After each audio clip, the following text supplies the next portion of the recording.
आज चाहिँ मलाई लाइफमा फर्स्ट टाइम म पनि कन्टेन्ट क्रिएटर हो कि जस्तो फिल भएको छ।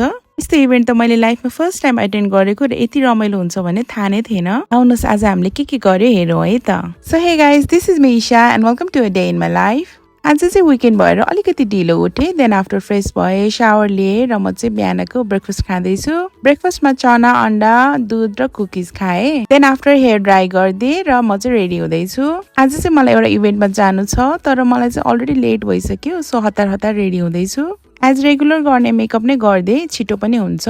अनि हेयर पनि भेल्क्रोले ब्लो आउट गर्छु भनेको यसरी इनकल गरिदिएँ। देन आफ्टर फ्लिप हान्दिएँ। यो चाहिँ मेरो जुगाडवाला ब्लो आउट हो, यसले हल्का वेभ पनि दिन्छ। अनि लिप्समा चाहिँ हल्का कलर एड गरिदिएँ, एज अलिकति फ्लोरल भएर जाँदैछ नि त। अनि यो दिउँसोको घामले त ओ माई गॉड यति गर्मी भएको। थ्याङ्कफुली म चाहिँ इभेन्टमा टाइममै पुगेँ। यहाँ चाहिँ केही पनि ढिलो भएको छैन रहेछ। आज चाहिँ नवधर्मको नयाँ ठाउँमा रिओपनिङ थियो र अहिले चाहिँ उहाँहरूको नयाँ ठाउँ एकदम ठुलो र कस्तो राम्रो थियो र सबैजना आउनु भइसकेपछि रिबन कटिङ सेरेमनी पनि भयो र थ्याङ्कफुली मैले कोही साथी पनि बनाएँ। एज सुरुमा पस्दा चाहिँ यस्तो अकवर्ड फिल भएको थियो, as this was so new to me.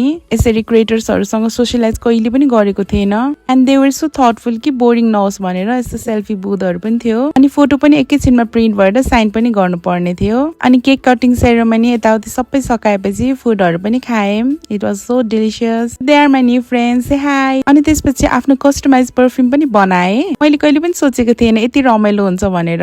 र यहाँ भएको सबै सानो ठुलो क्रिएटरको भिडियो चाहिँ म हेर्ने गर्छु, तर अकवर्ड लागेर कोहीसँग खासै बोलिएन र उहाँहरूले कस्तो क्युट सनफ्लावर र प्याकेज पनि दिनु भएको छ। सो त्यसको अनबक्सिङ चाहिँ अर्को भिडियोमा। र इभेन्टबाट म चाहिँ निस्केर यता बानेश्वरको सुशी टाइम आएको छु। As this one is my favourite place for sushi. यता चाहिँ म साथीको सपिङ सकाएर सँगै खाना आएको थिएँ। सो यता चाहिँ मेरो बोयफ्रेन्डलाई पोइजन सुशी खुवाउने तयारीमा छौँ। So finally he is here र उसलाई चाहिँ छिटो छिटो खाऊ भन्दै थियो, तर खाइ नै रहेको थिएन। सो फाइनली खायो, तर खाएर नि रियाक्सनै दिएन कि, कस्तो अजीब मान्छे। र त्यसपछि एक दुईटा काम सकाएर घर पुग्दा त राति नै भइसकेको थियो। सो आजको लागि यति नै। Thank you for watching.